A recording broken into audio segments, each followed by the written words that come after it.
Hello, and welcome to my final episode of Columbia Insights Creative Clash. I'm your host, Katie Berg. Our final Wednesday morning performer, Lena MacDonald, is going to perform her original song, Falling Asleep. So take it away, Lena. Thanks, Katie.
What a beautiful performance, Lena. Thank you so much.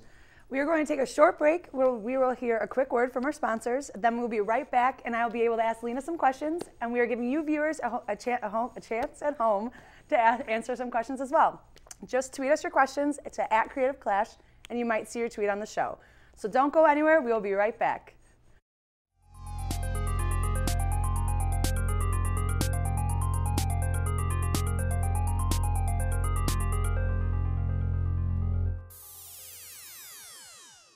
There's one place on campus where you can get everything you could possibly need. Books, school supplies, hard drives, clothing, backpacks, school spirit, and even snacks. The Columbia Bookstore, located at 624 South Michigan, is a quick, convenient stop for students of all majors. Need to buy, rent, or sell books back? The Columbia Bookstore has you covered. Stop in today and see all of the possibilities we have to offer. Columbia College, Chicago. Frequency TV.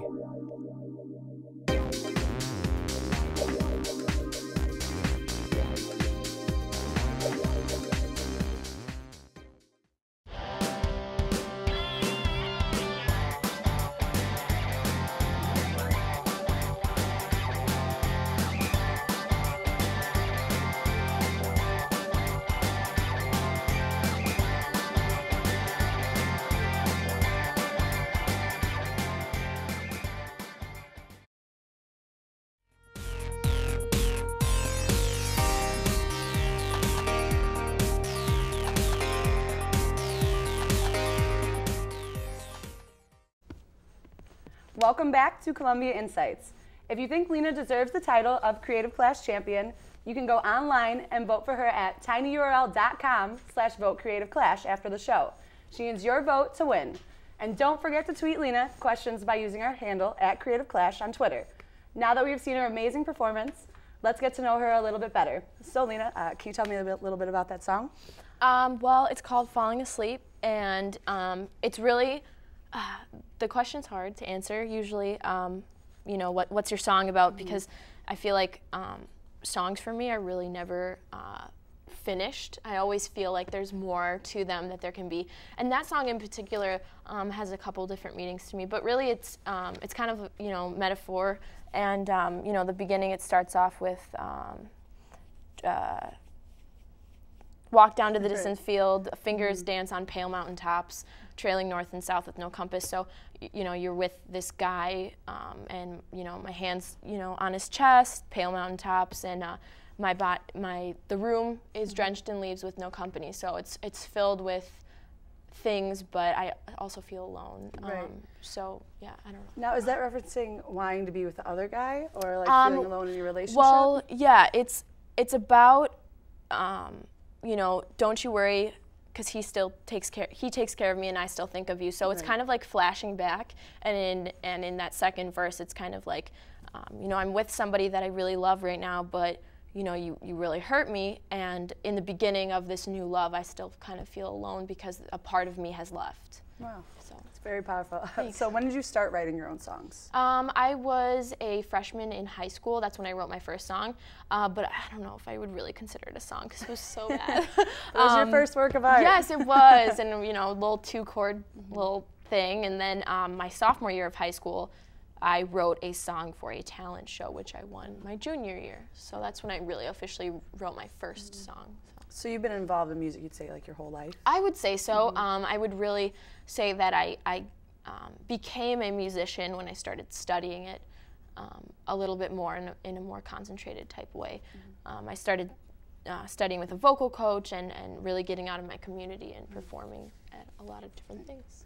And who do you look for lyrical inspiration? Lyrical inspiration. Well, I've never been asked that question, but I'm really into poetry, and also my mom has these beautiful torn up like little pages that she would scribble like cute little handwriting of like lyrical ideas, and I keep it, and she doesn't know I have it because like we were going through pictures one day and I just like kind of took it because she has all these great lyrical ideas, and she's really a very powerful songwriter, and I feel like she doesn't even know it.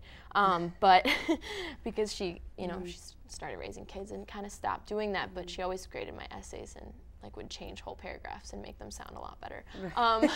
But yeah, she really was kind of my first, wow, like I can write my own words and sound, you know, beautiful, you know, and she really has beautiful things to say always too, so.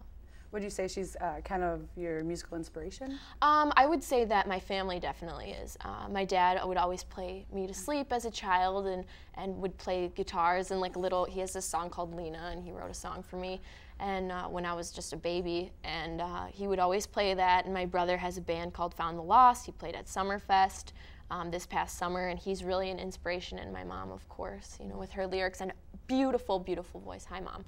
Right. So yeah, I would She's say loving my you family. right now. Yes, definitely. She's probably like, oh, my baby. Right. Well, who are some artists who have influenced you?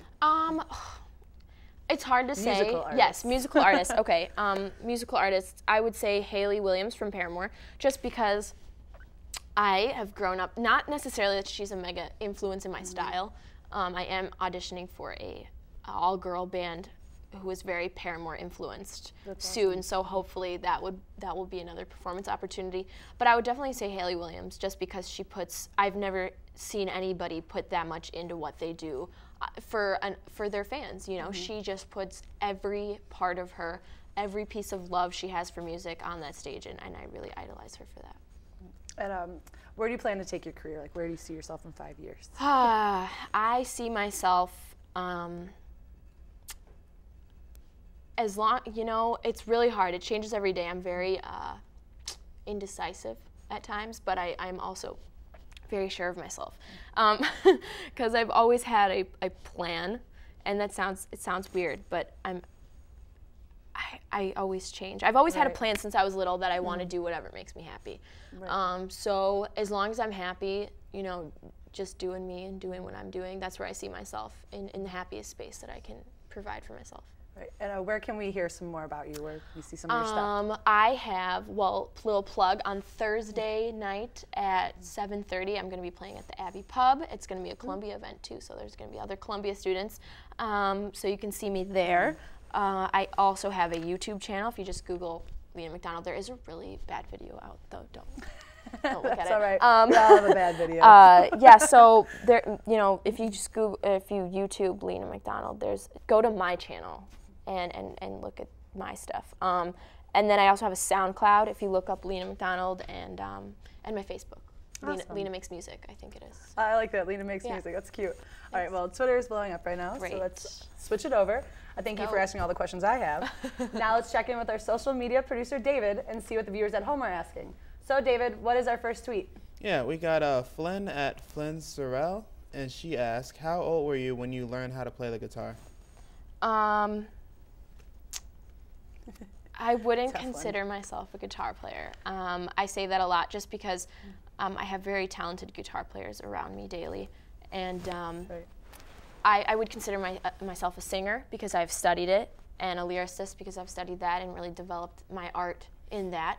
But guitar, I've never really, I'm self-taught, you know, and I only know 2 handfuls of chords. When did you start self-teaching yourself? I started playing probably my Sorry. freshman year of high school when I started writing. Okay.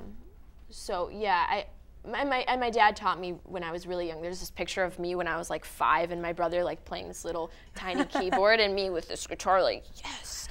So I think I was playing like E minor, which is like really easy chord, 2 fingers. And but yeah. Nice. Yeah. Awesome. What else do we have out there, David? All right, Eddie at Eddie Z Blinds asks, do you know how to play any other instruments, or would you like to learn to play any other instruments? I can play rhythmic instruments, so you know, you put a drum in front of me and kind of show me what beat, I could probably just. I can play an eggy, which is like a little egg thing like this. And I actually, falling asleep, last night when I was practicing it, I started kind of hammering it out on the keyboard, and I kind of realized that it would sound much better on the piano, and it kind of like calls for a piano. So, so I think I want to learn. I took keyboarding last semester, and so they all blend together. Yeah. Right. What else do we have out there, David? And Rachel at Ring My Bell asks, what is your favorite genre of music? Favorite genre?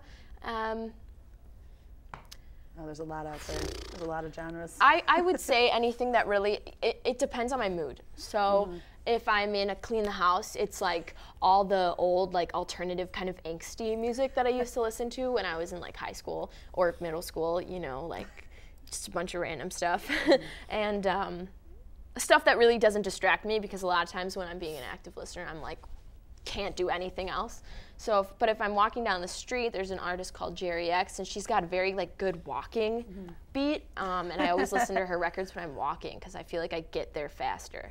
But yeah, when I'm just chilling, like a lot of kind of acoustic singer-songwriter music. Awesome. Yeah. That's how I am too. Well, thank you so much for answering for all of the questions me. we have had. Thank you. Unfortunately, that is all the time we have for this episode, but thank you so much for responding to us on Twitter. And thanks so much to Lena for being here. Thank you. And showing us what she can do. Once again, you can vote for Lena at tinyurl.com/vote creative-clash. She can't win without your vote. Tune in this afternoon at 4 p.m. to see the final Creative Clash episode for today. Vote for your favorite contestants to win until voting closes this Friday at midnight. For the last time, I'm Katie Berg, and thanks so much for watching. Alrighty, awesome. We should go see the concert.